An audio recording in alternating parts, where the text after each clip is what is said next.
This is Chairman Jim Hughes, and the special meeting of the Ohio Industrial Commission is now called to order.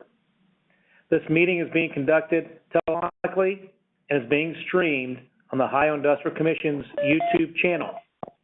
The link to listen to our meeting is available on our public website. On June 16th, 2020, Governor Mike DeWine signed into law House Bill 81. House Bill 81 made significant changes to several sections of the Ohio Revised Code and affects matters of adjudication before the Ohio Industrial Commission. The topic of this meeting is limited to approval of the 2021 rules scheduled for a 5-year review and the proposed rule amendments to Ohio Administrative Code 4121-3-13, disputed self-insuring employees claims. Proposed amendments to Ohio Administrative Code 4121-3-20, additional awards by reason of violations of specific safety requirements, and proposed amendments to Ohio Administrative Code 4121-3-34, permanent total disability. During this meeting, it is important that prior to speaking, each participant introduce themselves by stating their name and title. This is so the record accurately reflects the proceedings and that the public is properly informed. At this point in time, I now ask our Executive Director, Mr. Tim Adams, to call the roll. This is Tim Adams, Executive Director of the Ohio Industrial Commission. As I call your name, please restate your name and affirm your presence. Commissioner Karen Gilmore. Commissioner Karen Gilmore, present. Commissioner Jody Taylor. Commissioner Jody Taylor, present. Chairman Jim Hughes. Chairman Jim Hughes, present. This is Chairman Jim Hughes. Let the record show that a quorum is present. And now the floor is open to discuss the 2021 5-year review and any no change votes to these rules and the proposed amendments to Ohio Administrative Code 4121-3-13 and any proposed amendments to Ohio Administrative Code 4121-3-20, as well as proposed amendments to Ohio Administrative Code 4121-3-34, permanent total disability. At this point in time, the chair recognizes Chief Counsel Jim Burkhart. Then we'll go to Director of Adjudications, Tom Connor. Mr. Burkhart. Thank you, Chairman Hughes. Happy almost Halloween to everybody. Just to give some background, the 2021 5-year rule review consists of 13 rules. Legal Services has recommended that 12 of the 13 rules be filed as a no change with JCAR. We've recommended that 5-year rule review rule, 4121-3-13, disputed self-insuring employers claims to be modified to conform with HB 81. And additionally, we have prepared and recommended changes for the consideration of the Commission for 4121-3-20, the VSSR rule, and 4121-3-34, the PTD rule, to conform to HB 81's provisions. Additionally, Commissioner Dr. Karen Gilmore proposed some technical and grammatical changes for these rules that are recommended for change. Those were well taken and are for consideration by the Commission. The timeline for rule filing for any rules that the Commission determines require changes or approve changes, the initial filing would be on November 17th, 2020. A public hearing would be conducted between December 18th and December 27th of 2020. The final filing date with JCAR would be January 22nd, 2021. For the rules that were recommended as no change, if those remain no change, then the filing date for those would be February 21st of 2021 to preserve our 5-year rule review date, and they would be scheduled for a review 5 years from that date. And with that, that's a summary of the process so far. This is Chairman Jim Hughes. Thank you, Mr. Burkhart, for that presentation. If it's okay with the fellow commissioners, I was going to have Mr. Tom Connor, Director of Adjudication, speak, and then if either of the commissioners have any questions, they could ask both of them at that time. At that, hearing no objection to that, I'm going to call upon Mr. Tom Connor, who's the Director of Adjudication. This is Tom Connor, Director of Adjudication. The staff suggestions for no change rules, and then there, as Jim outlined, and then there's a few rules that House Bill 81 did have an impact on. One of those rules is among the rules that is up for 5-year rule review, and that is 4121-3-13, the self-insured employers claims. And the change there was tied to the change in the 5-year statute. The triggering event in the past was the payment of a medical bill, and then the claim would remain open for 5 years in the absence of payment of compensation from the payment of a medical bill. That is changing for new claims to be the date of service of the medical service rather than the payment of the bill. So that is the change that was drafted and suggested to match up to the new statutory provision. In addition, as Jim mentioned, there are 2 rules outside of the 5-year rules that were impacted by House Bill 81. 4121-3-20, the VSSR rule, and the change there was the statute of limitations. Actually, for VSSRs, the only place it was found prior to HB 81 was in the opening of the VSSR rule, and it provided a 2-year statute. HB 81 put into place statutory provision 4121.471 that made it a 1-year statute. So you will see the suggested language incorporates that so that it makes clear that for claims arising prior to the effective date of HB 81, there's a 2-year statute. Those after have a 1-year statute. In addition, House Bill 81 made some changes or made big changes with regard to voluntary abandonment and essentially nullified all the case law on that topic going back over a couple of decades. The permanent total rule, which is 4121-3-34, had some language in it that could be impacted by that change, and the idea was to tweak that rule some to make it consistent with the language in the statute that was enacted effective September 15th. So that's essentially what the suggestions were, Chairman, and I'll turn the floor back over. This is Chairman Jim Hughes. Thank you, gentlemen, for those presentations. At this point in time, I'm going to ask my fellow commissioners if they have any questions of these gentlemen and the presentation they made. This is Commissioner Karen Gilmore. I have no questions. This is Jim Hughes, Chairman. Thank you, Commissioner Dr. Karen Gilmore. Commissioner Jody Taylor, do you have any questions of either Chief Counsel Jim Burkhart or Director of Adjudication Tom Connor? This is Commissioner Taylor. Yes, I have a question. If we are changing the PTD rule to address House Bill and the voluntary abandonment issue, could you explain to me where we are with the wage loss rule? Because the wage loss rule also references voluntary abandonment, and that needs to be changed as well. And I'm not sure who wants to address that.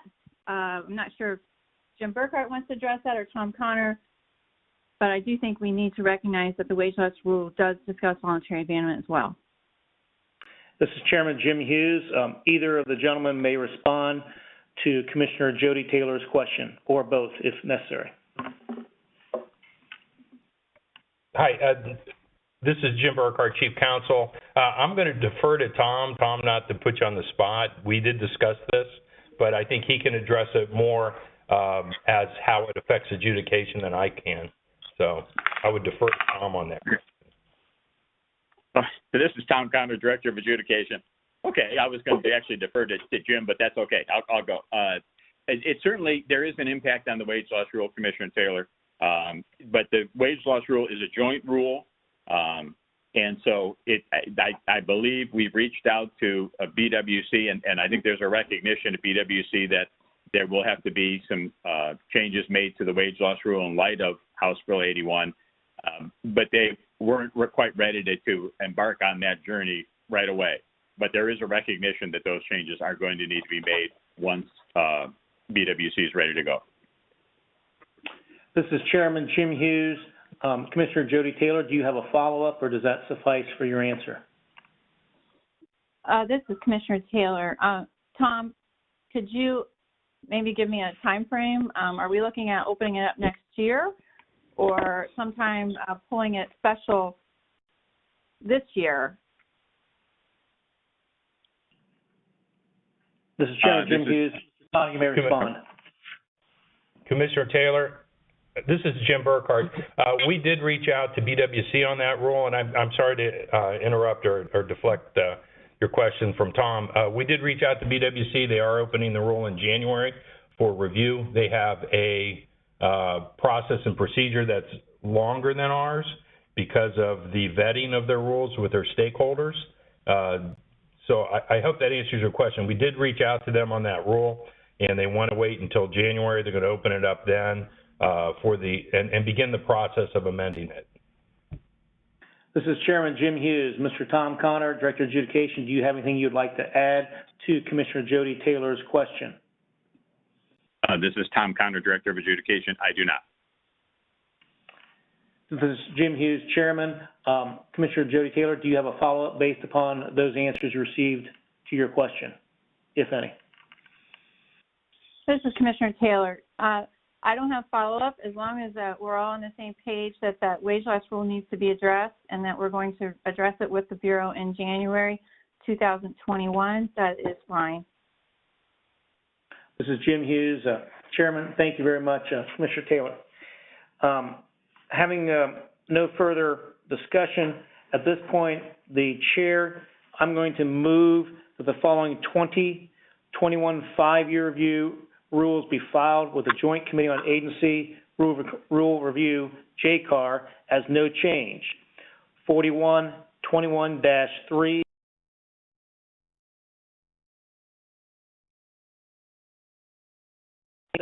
Briefs, 4121-3-18 Administrative Appeals, 4121-3-19 Forum Reference, 4121-3-21 Change of Address, 4121-3-22 Inspection of Claim Files, 4121-3-24 Fee Controversies, 4121-3-25 Application for Change of Occupation Allowance, 4121-3-26 Effective on Rules, 4121-3-30 Emergency Meetings, 4121-3-31 Waiver for Recreational Activities, and 4121-15-10 Standards for Conduct of Adjudicators. Do I have a second to my motion? This is Commissioner Karen Gilmore. I second. This is Chairman Jim Hughes. It has been properly moved and seconded. At this point, it was seconded by Commissioner Dr. Karen Gilmore. I am now going to ask the Executive Director, Mr. Tim Adams, to call the roll on my motion. Mr. Adams. This is Tim Adams, Executive Director of the Ohio Industrial Commission. As I call your name, please restate your name and state your vote. Commissioner Karen Gilmore. This is Commissioner Karen Gilmore. I vote yes. Commissioner Jody Taylor. This is Commissioner Taylor. I vote yes. Chairman Jim Hughes. This is Chairman Jim Hughes. I vote yes. The motion having the proper number of votes, it does pass. I now open the floor for another motion. I recognize Commissioner Dr. Karen Gilmore. This is Commissioner Karen Gilmore. Thank you, Mr. Chairman. I move that the following rules be filed with the proposed changes adopting the language of amended substitute House Bill 81 and the grammatical and non-substantive language changes I recommended. 4121-3-20, additional awards by reason of violations of specific safety requirements. 4121-3-34, permanent total disability. And 4121-3-13, disputed self-insuring employers' claims. This is Chairman Jim Hughes. I will second Commissioner Dr. Karen Gilmore's motion. At this point in time, I will ask our Executive Director, Mr. Tim Adams, to call the roll on that motion, please. This is Commissioner Karen Gilmore. I think we need discussion. Oh, this is Chairman Jim Hughes. Commissioner Dr. Karen Gilmore, thank you very much for that. I will open up for discussion on Commissioner Dr. Karen Gilmore's amendment, or on her motion. I'll give a discussion. The chair now recognizes Commissioner Dr. Karen Gilmore. Thank you very much, Mr. Chairman. This is Commissioner Karen Gilmore, and the suggested changes are not substantive. Changes are grammatical and for consistency throughout the rules. I do have, though, several questions. There are 5 questions regarding 4121-3-13, and then 1 question regarding 4121-3-34. So to continue, the questions regarding Ohio Administrative Code 4121-3-13 are, first of all, paragraph D, as in David, provides the parties shall file information that includes but is not limited to medical reports from treating and consulting physicians who have seen the injured worker in consultation for the allowed injury or occupational disease. The first question is, should medical reports from examinations or reviews conducted on behalf of the employer and review reports conducted on behalf of the injured worker be included in the list, or does, quote, consulting physicians, end quote, encompass employer examination reports and review reports of both parties? This is Chairman Jim Hughes. I will look to either Tom Connor, our Director of Adjudication, to answer Dr. Karen Gilmore's question, and or Jim Burkhart, Chief Counsel. Chairman, this is Tom Connor, Director of Adjudication. I'll give it a try. Paragraph D starts off by referencing 4121-3-09, and that is commonly referred to as the discovery rule. But it involves, at its start in paragraph A of that rule, it involves the exchange of information and points out that the parties should provide to each other evidence that they intend to submit at hearing, and that the pre-hearing exchange of information relevant to the claim is encouraged. And so that's kind of as a starting point. And I believe what the remainder of paragraph D, the reason it kind of mentions the treating physicians reports is that oftentimes, especially on the initial allowance of the claim, there is very little to nothing in a claim file, in the state's claim file, in a self-insured claim.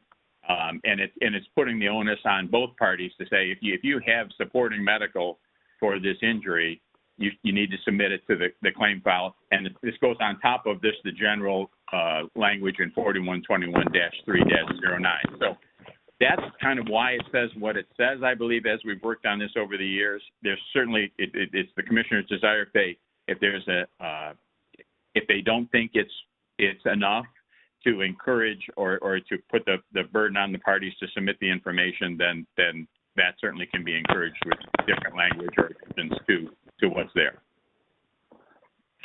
This is Chairman Jim Hughes. To Commissioner Dr. Karen Gilmore, does that answer your question? Do you have any questions you want to follow up with Mr. Tom Connor, Director of Adjudication? On that issue, I would like to know what the other two commissioners think.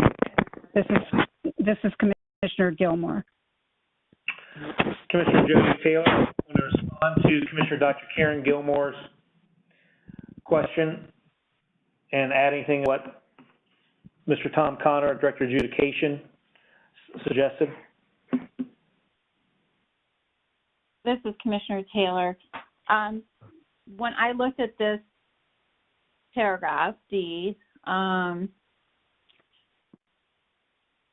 concern mostly with paragraph D was that it says such information shall include but not be limited to. And what is the phrase but not to be limited to referencing and modifying? And in my opinion, it's modifying the phrase before it, such information. I guess my concern was, are we limiting the information that has to be provided to the treating physicians and physicians who have seen the injured worker in consultation? And does the word physician mean other people who are not medical physicians to treat injured workers as well? I mean, not every worker sees a licensed physician for treatment. Some people see other practices and fields of medicine. So I guess that was more my concern. I do think that 4121-309 addresses some of the concerns of what that information shall be. And to be honest, having, it's been a while. I haven't practiced actually, representing clients for 10 or 11 years, but I don't really see this. I think most people file the information that they receive on a claim, whether it's from a physical therapist, a social, a therapist, a psychological therapist. I think most of them parties are filing, and I'm not sure that I'm seeing a lot of disputes on that. Maybe Tom could address if he has any information from hearing administrators on such disputes, but I'm not really seeing that in the weekly reports, and I'm not hearing that as well. So I think maybe 313 and 309 combined probably address the free flow of exchange together. My only concern was when I was looking at this, like I said, was whether there could be an argument that a medical provider is not a physician and does not have to comply with D. But I'm not really seeing people make that argument, and I hope they don't, because that's not the purpose of the rules, and that's certainly not in the spirit of the free exchange of information.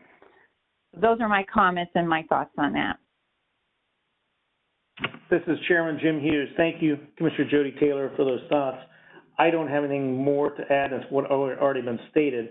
I will ask Mr. Tom Connor, Director of Adjudication, as Commissioner Jody Taylor suggested, maybe he might want us to add anything from any of the hearings. If he has any information, he could enlighten the commission.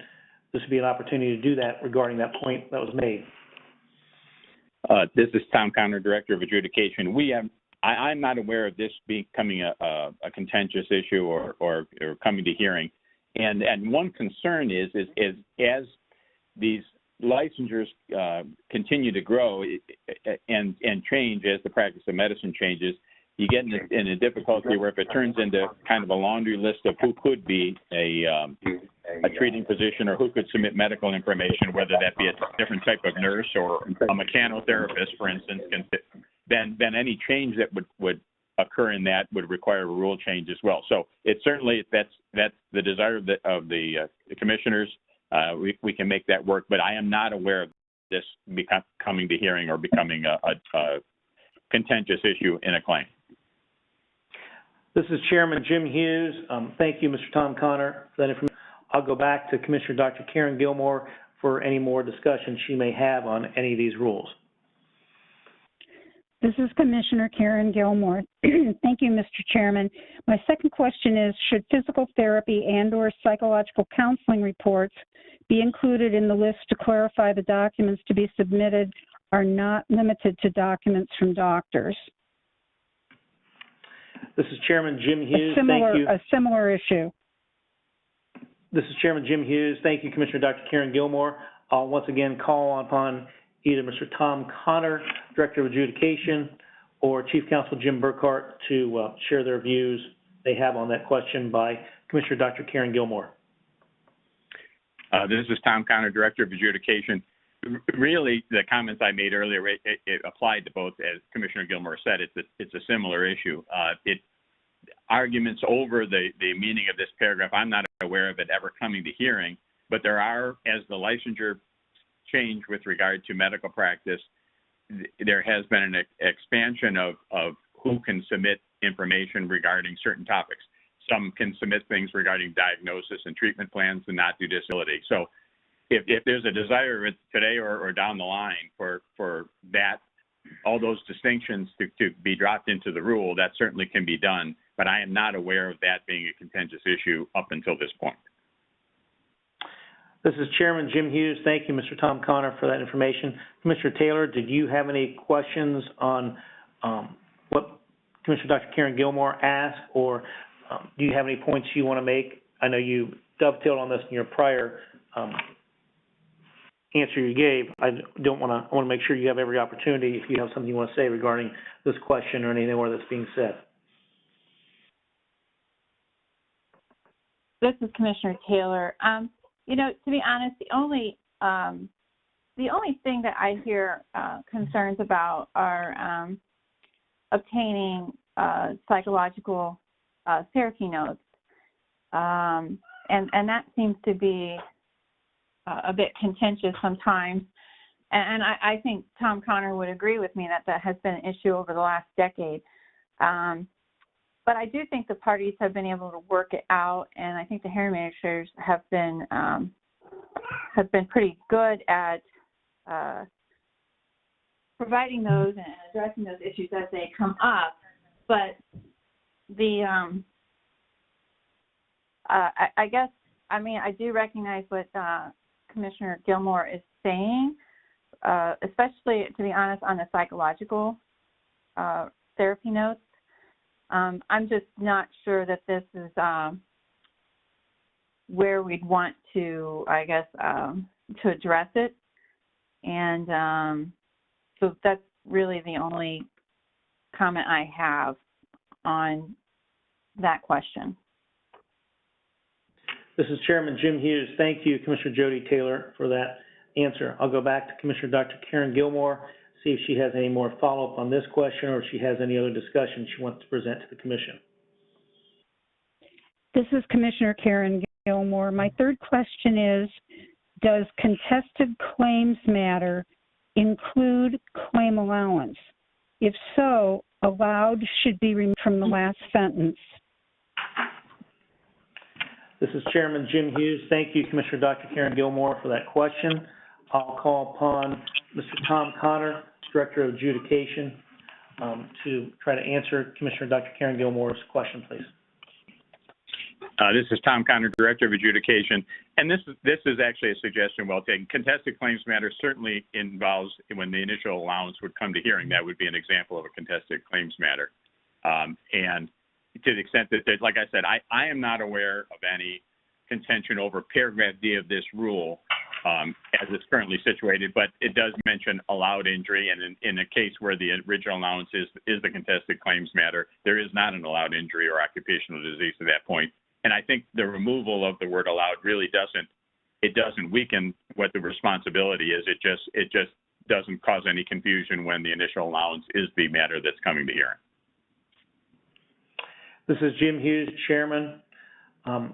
Thank you, Mr. Tom Connor, for that question. Does Commissioner Jody Taylor have any questions of Mr. Tom Connor with that answer, or does she have anything she would like to add to Commissioner Dr. Karen Gilmore's question that is considering right now? This is Commissioner Taylor. No, I agree with Commissioner Gilmore that the word allowed in that last sentence of paragraph D should be removed. It should say injury, and in fact, it should say injury, occupational disease, or death. I think Commissioner Gilmore brought that up later on as well. But if we're going to take out the word allowed, we should throw in the other injury, occupational disease, or death. Chairman Jim Hughes, are you asking to amend Commissioner Dr. Karen Gilmore's amendment, or her motion to amend that and change this? Is that what are you making that in a motion, or are you saying we should do that later, or is this the time you'd like to do that, Commissioner Jody Taylor? This is Commissioner Taylor. I believe that Commissioner Gilmore had that in her proposed changes. When I reviewed it, she had marked it. She had marked out the word allowed and had injury, occupational disease, and then she added the word or death.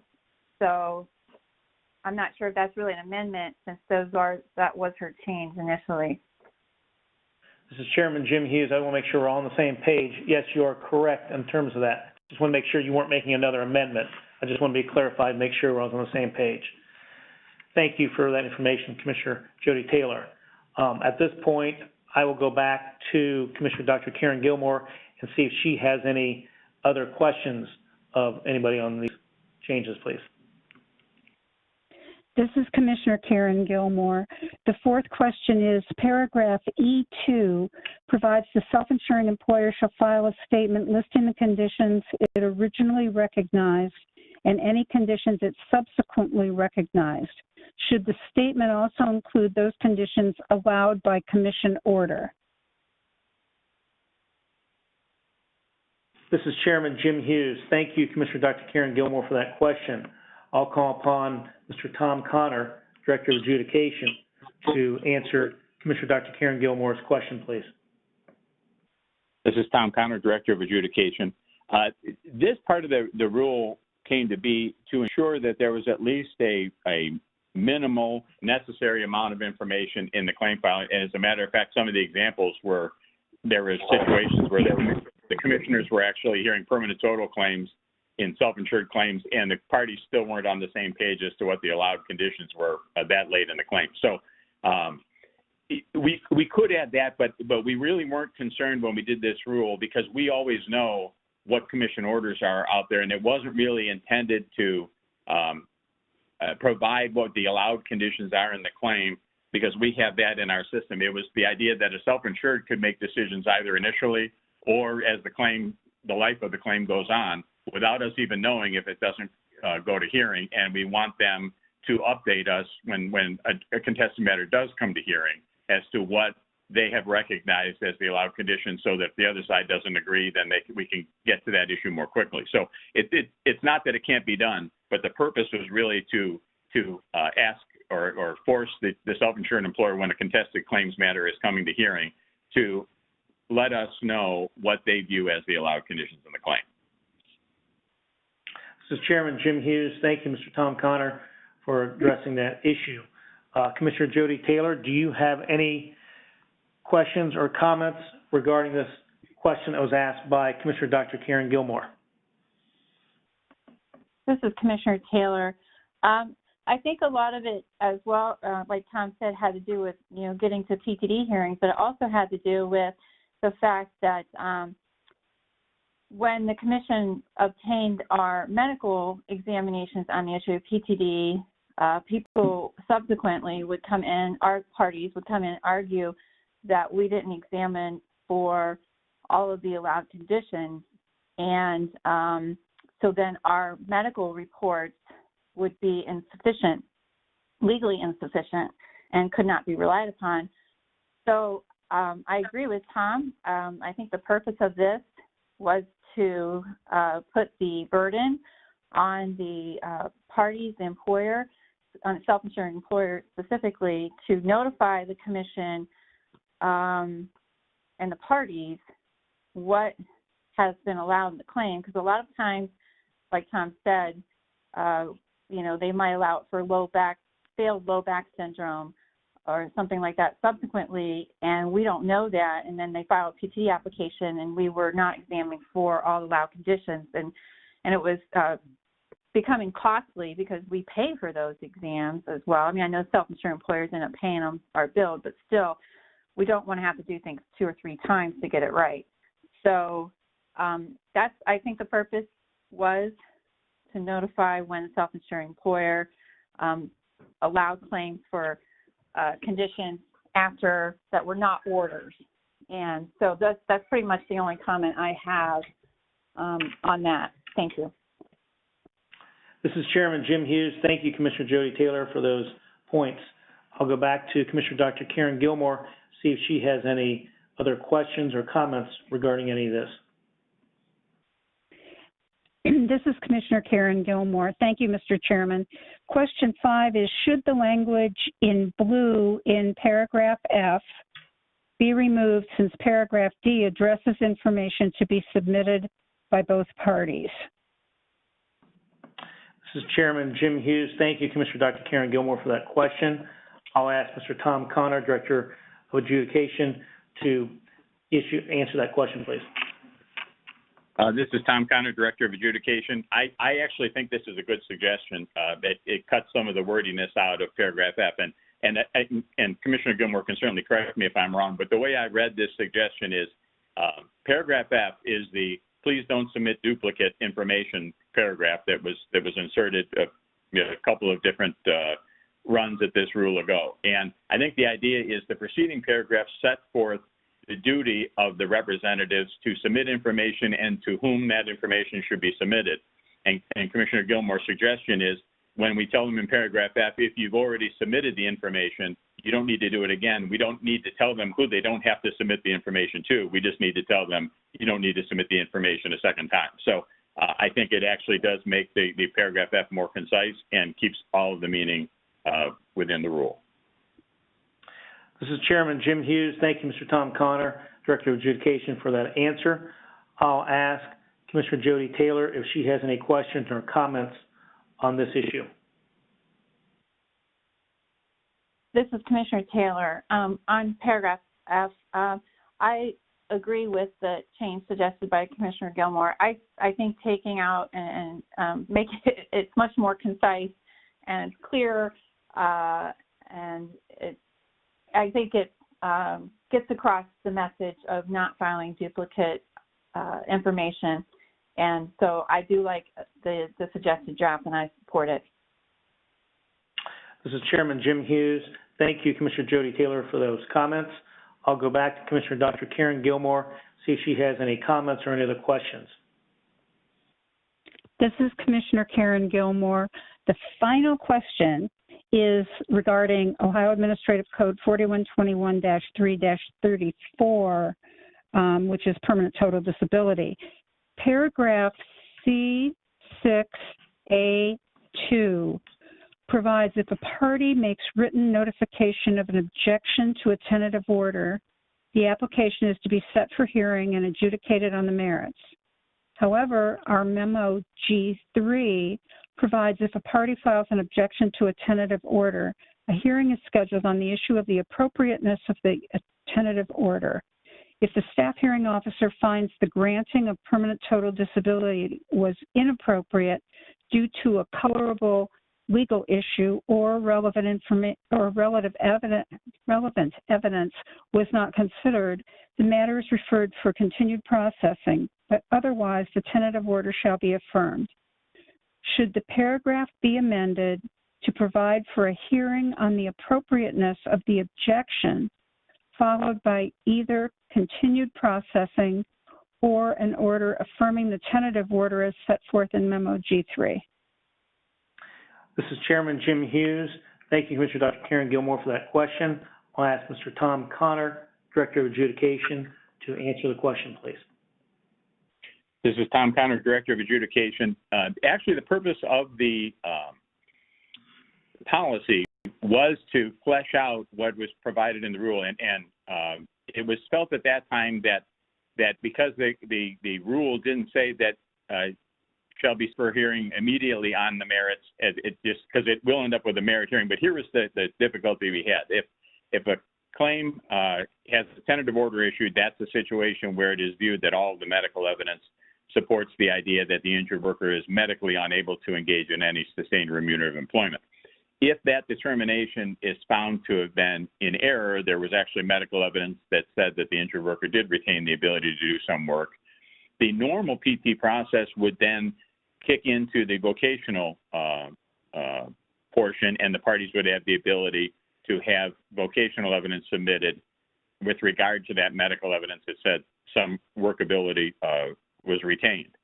If it immediately went to hearing on the merits of the PTD application upon the objection to the tentative order, the parties would be robbed of the ability to submit vocational information without any real basis. So that was the purpose of the memo.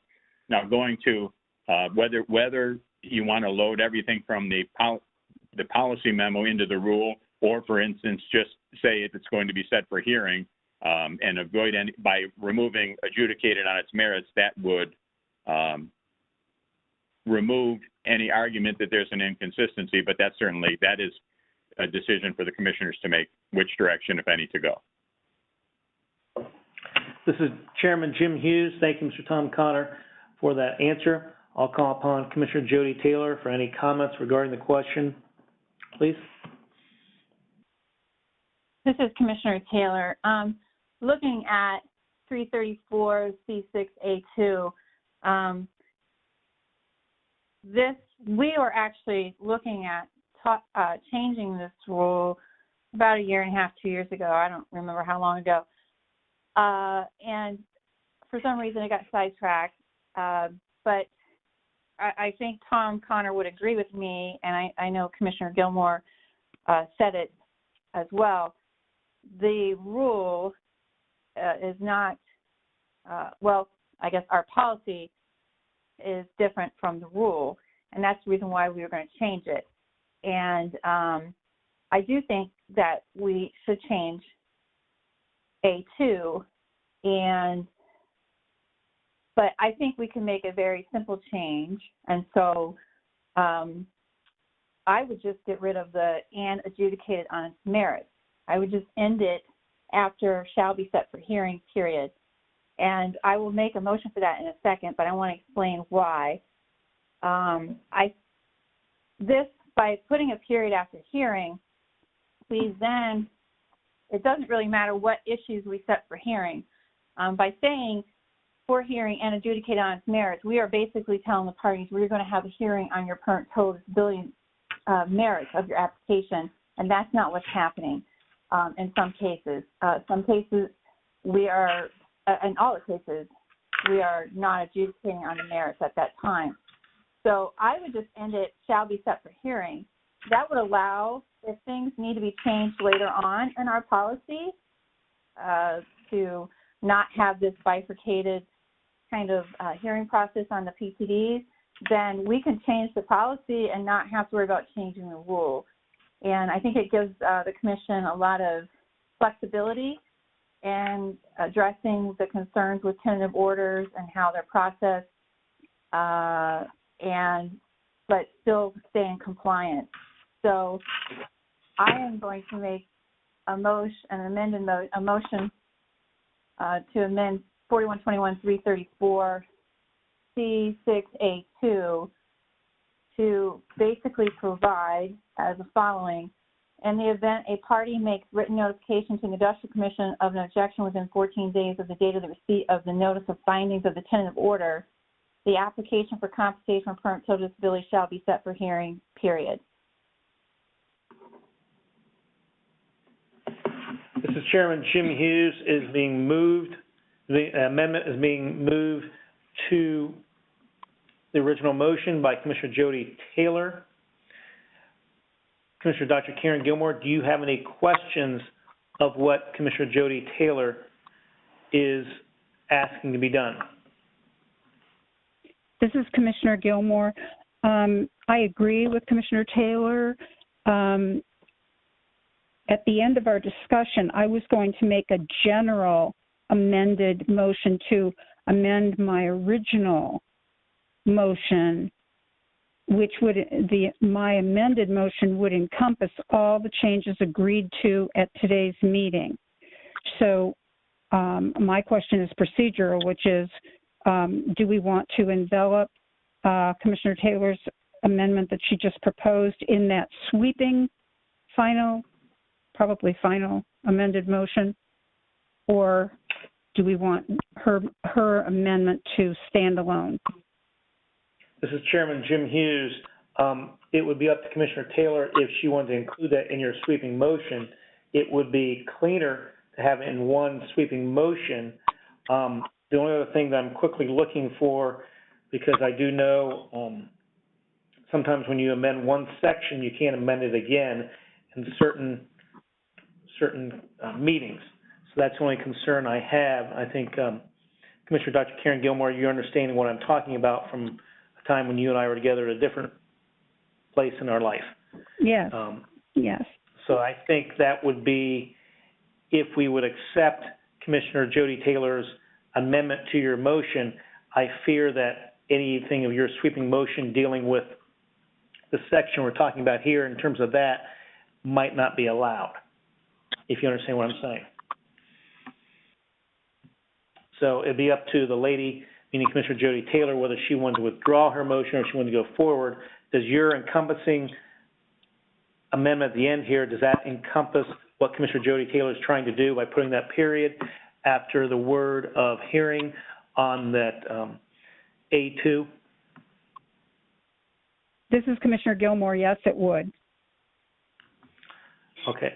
Commissioner, this is Chairman Jim Hughes. Commissioner Jody Taylor, do you have any questions of what we're trying to accomplish here? Do you want to go forward with your motion, or do you want to withdraw your motion under the auspices that Commissioner Dr. Karen Gilmore is saying that your motion would be encompassed in her sweeping motion? What is your preference? This is Commissioner Taylor. I will withdraw my motion with the understanding that Commissioner Gilmore will include the change with her sweeping motion. Thank you. This is Chairman Jim Hughes. Thank you, Commissioner Jody Taylor, for withdrawing that. At this point, I'll go back to see if Commissioner Dr. Karen Gilmore has any other questions or comments regarding this. This is Commissioner Gilmore. No further questions at this time. Thank you.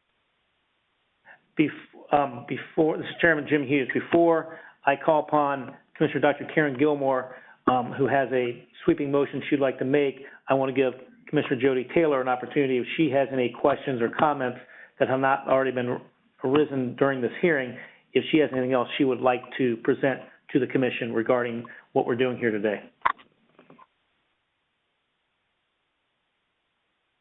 This is Commissioner Taylor. No, I have no further comments. This is Chairman Jim Hughes. Thank you, Commissioner Jody Taylor, for that. I'll now call upon Commissioner Dr. Karen Gilmore for a motion. Mr. Chairman, I move to amend. My amended motion states, I move that the following rules be filed with the proposed changes adopting the language of amended Substitute House Bill 81, the grammatical and non-substantive language changes I recommended, and the changes agreed to at today's meeting, which this is not part of my motion, but for our purposes would include Commissioner Taylor's amendment to paragraph C6A2 of OAC 4121.334. And so these following rules that we are amending include 4121-3-20, additional awards by reason of violations of specific safety requirements, 4121-3-34, permanent total disability, and 4121-3-13, disputed self-insuring employers' claims. This is Chairman Jim Hughes. So I'm looking for a second. This is Chairman Jim Hughes. Chairman Jim Hughes. Thank you, Commissioner Dr. Karen Gilmore, for making that motion. Do we have a second to Commissioner Dr. Karen Gilmore's amendment she just made? Commissioner Taylor, this is Commissioner do you want to second that? I will. Yes, this is Commissioner Taylor. I will second Commissioner Gilmore's motion. This is Chairman Jim Hughes. Thank you, Commissioner Jody Taylor. It's been properly moved by Commissioner Dr. Karen Gilmore and seconded by Commissioner Jody Taylor. I will now call, is there any other further discussion on the amended motion? Hearing none, I'll call on the Executive Director, Mr. Tim Adams, to call the roll. This is Tim Adams, Executive Director of the Ohio Industrial Commission. As I call your name, please restate your name and state your vote. Commissioner Karen Gilmore. Commissioner Karen Gilmore, yes. Commissioner Jody Taylor. Commissioner Taylor, yes. Commissioner Jim Hughes. Commissioner and Chairman Jim Hughes, I vote yes. This is Chairman Jim Hughes. The amendment does become part of the rules. We have now concluded our agenda for this special meeting. I will now ask for a motion to adjourn. This is Commissioner Gilmore. I move to adjourn. This is Chairman Jim Hughes. I will second. All in favor? I'll call upon Executive Director Tim Adams to call the roll. This is Tim Adams, Executive Director of the Ohio Industrial Commission. As I call your name, please restate your name and state your vote. Commissioner Karen Gilmore. Commissioner Karen Gilmore, yes. Commissioner Jody Taylor. Commissioner Jody Taylor, yes. Chairman Jim Hughes. Chairman Jim Hughes, yes. We do have the proper things. We will be adjourned. Thank you all.